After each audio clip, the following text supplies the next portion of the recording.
Hello friends and welcome to our channel RN Online Tutorials. Today we are going to learn about a basic chapter from first year nursing, that is the vital signs, which we have divided in several parts. So today we are going to learn about body temperature in part 1 of this series. So without wasting any time, let's begin with the today's session. So let's start with the definition. What is a body temperature? Body temperature is the difference between the amount of heat produced by the body processes and the amount of heat lost to the external environment. Means our body produces heat by different metabolic processes, and the amount of heat get lost to the external environment due to the external environmental factor. So balance between these two, or the difference between these two, which we recognize as body temperature. So basically it is heat produced minus heat lost, and whatever remains in our body, which we called as body temperature. So let's move to the regulation of the body temperature. So what do you think will regulate the body temperature? So it is nothing but the master of our body, that is a brain. Hypothalamus in brain controls the body temperature. There is a small part in a brain which is called as hypothalamus, which controls the function of the body temperature. There is a lot of mechanism involved in this, but we are not going in this because we are just learning about basic fundamentals of nursing. Then heat production. So how do you think the heat is produced in our body? So there are various ways by which the heat can produced. So first is a basal metabolism. When our body digests the food and does metabolism from it and produces energy, you must have learned in biochemistry that there are various cycles in our body, that is glycolysis or Krebs cycle, from which the energy is produced in our body. During that process, a lot of heat is generated. In most of the chemical reaction, if you have seen in your junior colleges, there is a heat production during the chemical reaction. So basal metabolism is that function which is essential for the body and which produces some amount of heat. Then second thing is a voluntary movements. When you do any exercises, any walking, any running, that time you must have observed that your body temperature rises and you suddenly start feeling heat. That is because of the voluntary movements can produce heat. Then some involuntary movement like shivering can also produce heat. If you will go to the extremely cold places, or if in your place there is a extreme winter, then you must have seen that your body start shivering. So that shivering is there for some reason. That reason is a heat production. When your body shivers and the muscles start shivering, because of that there is a movement in the muscle and which start producing heat, and your body is ultimately saved by the heat. So this is about the heat production. Now let's see about the heat loss. Now we have seen that a body temperature is a difference between heat produced and heat lost. So it is important to learn about heat loss. Now about heat loss, there are 4 different mechanisms by which the heat is getting lost. So first one among that is a radiation. So radiation is a transfer of heat from the surface of one object to the surface of another object without direct contact between these two. So to give you example, when you are standing near the fire, that time you are actually not touching the fire, but still you can learn or you can feel the heat from the fire. That is because of the radiation. Likewise, you are just standing there and you are not touching any cold surface, but then also heat will get lost from your body. That is because of the radiation.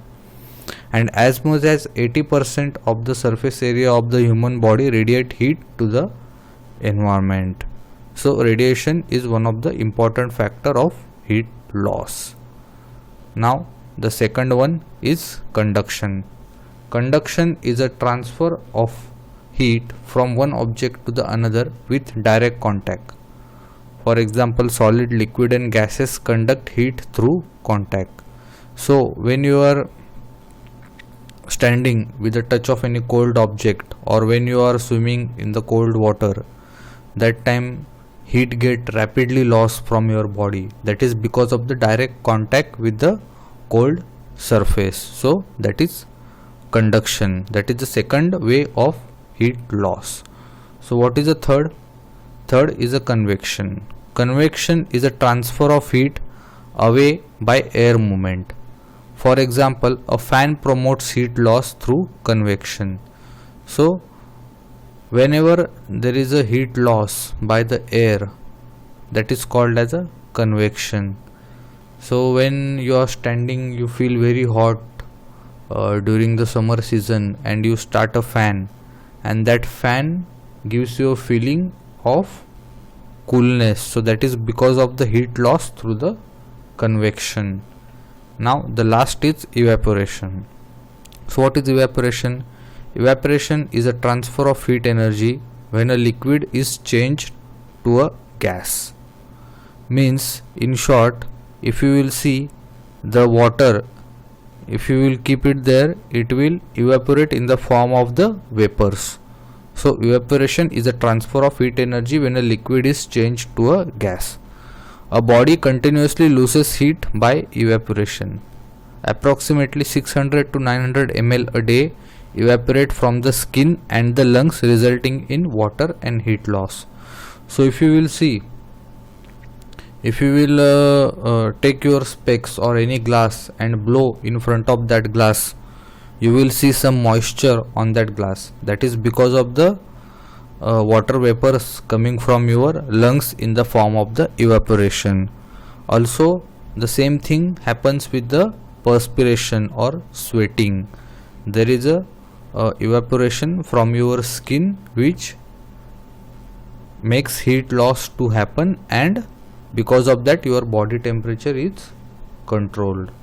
So let's understand this all with the help of a diagram. So here, if you will see, by radiation, without touching anything, the heat is getting lost in the environment. In the convection, if you will see, there is a lady standing near the fan, and with the help of the air, the heat is getting lost.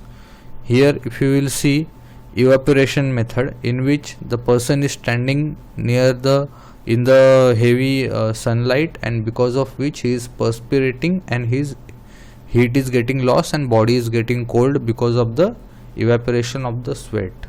Here in this picture, if you will see, this person has actually kept the ice bag on his head. So his heat is getting conducted to the ice, and very rapidly he is losing his hot temperature. So let's move ahead and let's learn about the factors, different factors which affect the body temperature. The first and most important factor is age. If you will see the age, the very neonate and very old age people are very prone to the body temperature alterations. That is, if you will see a young person, he will cope up easily with the different condition, like maybe it is a heat or maybe it is a cold. He will cope up very easily, but small childrens and elder adults are not able to cope up. They will easily feel very cold or very hot, when adults will feel not that much discomfort with the situation. So age is an important factor in body temperature. Second thing is exercise. Exercise affect the body temperature very much, because if you will see, you will do exercise, your body temperature will rise. Third thing is a hormone level. There are certain hormones like thyroid hormone, thyroxine, or there are some other hormone like adrenaline and noradrenaline, which are produced in the body, and they make body temperature to rise. Then there are circadian rhythm. So what is this circadian rhythm? Is our daily rhythm of the body or sleep wake cycle, in which our body temperature changes throughout the day. If you will see, during night time, that is from approximately 1 am to 5 am, your body temperature will be minimum least, and during the daytime, that is approximately from afternoon 2 to 5 pm, that time your body temperature will be maximum for that day. Next one is stress. Stress is also an important factor, and whenever there is an increase in the stress, your body temperature will rise.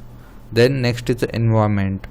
As per environment, if you will go to the cold areas, your body temperature tend to may get cold, and if you will go to the hot areas, your body temperature tend to get heat up. Now we are going to learn about the last, temperature alteration, that is pathological variation in the body temperature. So regarding this we are going to learn in a detail. So let's learn about it.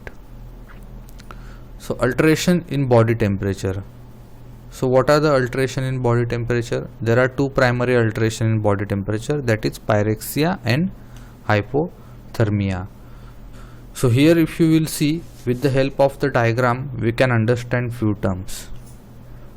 So 96.8 to 98.6 we consider as a normal range, but when it exceeds that, it is considered as pyrexia, and when it is exceed 105.8, it is considered as hyperpyrexia, and which is very critical situation. And if you will come below, so temperature less than 96.8 is considered as a hypothermia. Again, hypothermia is very dangerous for our health. So you should know about these terms: hypothermia, normal range, pyrexia and hyperpyrexia. So let's move ahead with the body temperature, and we will learn about the pyrexia. So what is pyrexia? A body temperature above usual range is called as pyrexia. Hypothermia, or in lay terms, fever. So whenever temperature rises about the usual range, we call it as pyrexia, hyperthermia, or in simple terms we call it as fever. In some condition, an elevated temperature is not a true fever. Two examples are heat exhaustion and heat stroke. If you will see, the fever is because of some internal cause, but when many condition, it is not because of the internal but because of the environmental factors. Example of those are heat exhaustion and heat stroke. So what is heat exhaustion? It occurs when profuse diaphoresis result in a excess water and electrolyte loss. Means when you are exposed to the very high amount of heat, that time the sweating, profuse sweating happens, and because of that your body loses water and electrolyte, and your temperature rises to 101 to 102 degree Fahrenheit. Now let's see about heat stroke. Heat stroke is generally caused by prolonged exposure to the sun or a high environmental temperature, which overwhelms the heat loss mechanisms of the body. So whenever you are prolongedly exposed to the sun or a high environmental temperature, which hinders or affect the heat and loss mechanism of your body, that time heat stroke appears, and usually the temperature is 106 degree Fahrenheit or higher, and this is very fatal condition. If not treated promptly, it may cause death of the person. So let's move ahead to the patterns of the fever. Again, this is very important from the theory as well as viva point of view, because many times questions are asked on this patterns of fever or types of fever. So let's learn about that. There are many types of fever described in different books, but main are 4. So we are going to speak about these 4 types. So first one is a sustained or constant fever. So constant body temperature continuously above 100.4 degree Fahrenheit that has little fluctuation. Means if the continuously the fever is above 100.4 degree Fahrenheit, then it is called as a constant or sustained fever. Next is intermittent fever. The fever spikes interspersed with usual temperature level, that is temperature returns to the acceptable value at least once in a 24 hours. What happens in intermittent fever is your body temperature rises but it falls down at least once in a 24 hours to the normal level. Next is a remittent fever. So what is remittent fever? Remittent fever is a fever spike and fall without a return to a normal temperature level. So in this the fever get up and fall downs, but it does not fall to the normal level. For example, in a person a fever gets spiked to the 104 degree Fahrenheit and falls to a 101 degree Fahrenheit but never comes to the 98.6. That is a remittent fever, means it never comes to the normal but it goes up and comes down but doesn't come to the normal level. That is remittent fever. And the last one is a relapsing fever. It is a period of febrile episode and period with acceptable temperature values. The febrile episode and periods of normothermia are often longer than 24 hours. Means if you will see in this time, there is a period of febrile episode, means suddenly the fever comes, lasts for maybe 1 day or more than that. Again the fever comes down, lasts for 1 day or more than that, and then again after that the fever comes. Usually this kind of fever we can observe in a malaria fever. So these are the 4 important types or patterns of the fever. So now we will move ahead to the again very important topic from the Viva and theory exam of point, that is the stages of rigor. So what is rigor? Rigor is a fever started with a sudden onset of chills, then we get a hot stage in which we get a fever, and lastly we get a sweating stage in which we get profuse sweating and body temperature comes to normal. So let's understand with the help of this graph what are the various stages of rigor. So whenever any pathogen or any bacteria virus triggers a fever mechanism, that time a temperature center in hypothalamus gets stimulated and it set the temperature point to the some high value. For example, in normal situation our set point for temperature is 98.6, but in case of the infection it suddenly get raised to the high value of 103 degree Celsius. So to produce this much amount of heat, what our body will do? It is already sick, it cannot go and exercise and get this much of temperature. So our body start shivering, which is involuntary mechanism of heat production. We have seen it in earlier slides.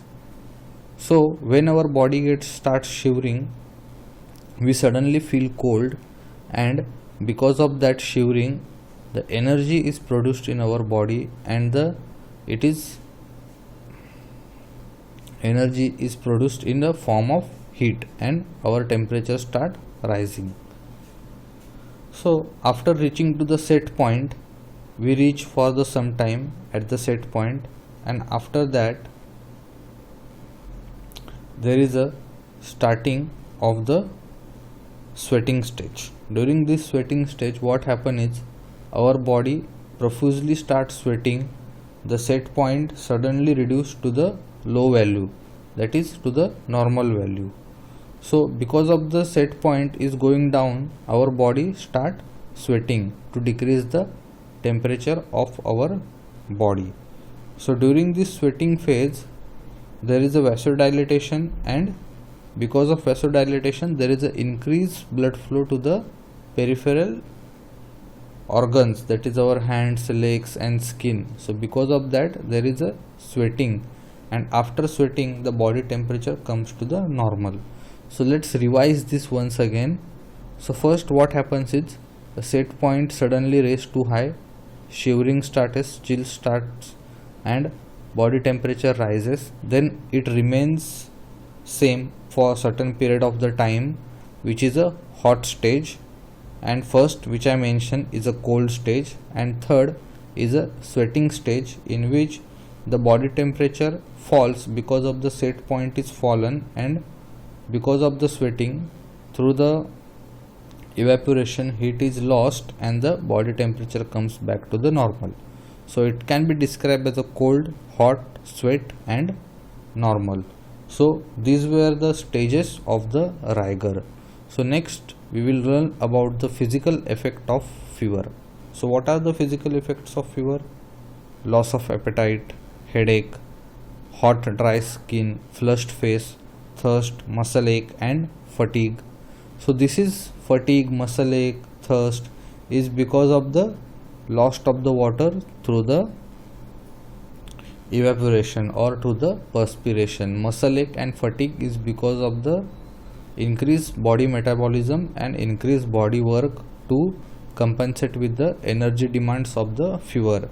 Then respiration and pulse rate increases. In young children they may experience seizures, and in older adults there may be confusion and delirium. And also fluid electrolyte and acid base imbalance occurs with the fever in some sick patient. So next we are going to learn about very important, we have learned about the fever or hyperthermia. Now we are going to learn about the hypothermia. So hypothermia is a body temperature below the lower limit of the normal. So what was the pyrexia or fever is a body temperature above the normal level, and this is a below the normal level. So the three physiological mechanism of hypothermia is excessive heat loss, inadequate heat production and impaired hypothalamic thermoregulation. So when does this happen?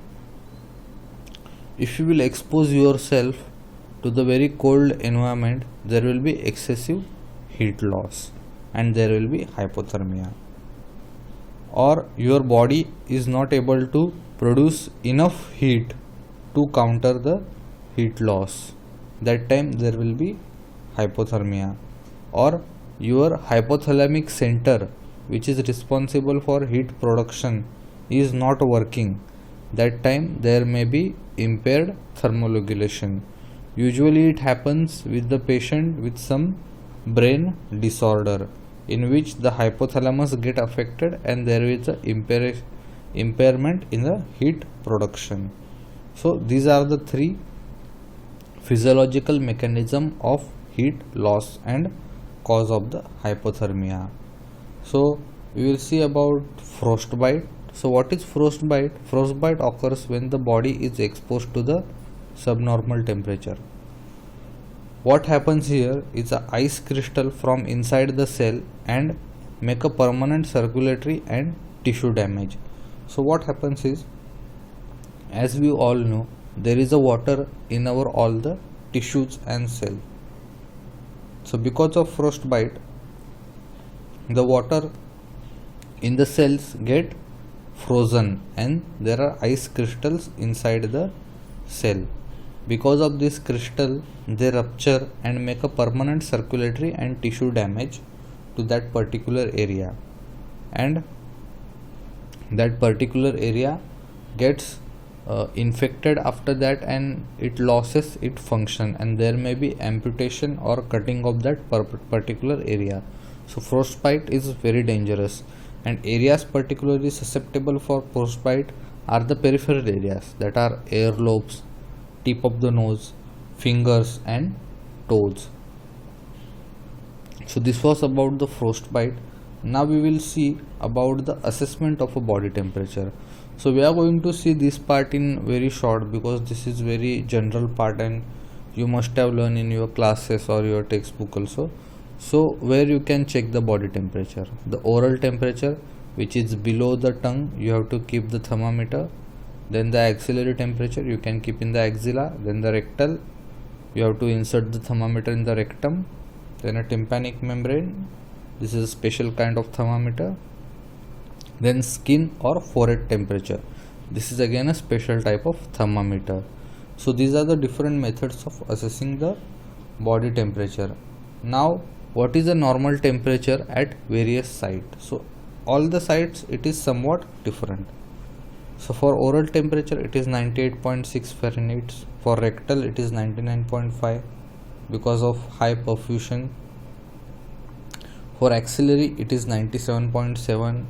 For tympanic membrane it is 99.5, and for forehead it is 94.0 Fahrenheit. So this is a approximate temperature and maybe vary person to person, but this is on an average temperature. So this was about the temperature at various sites.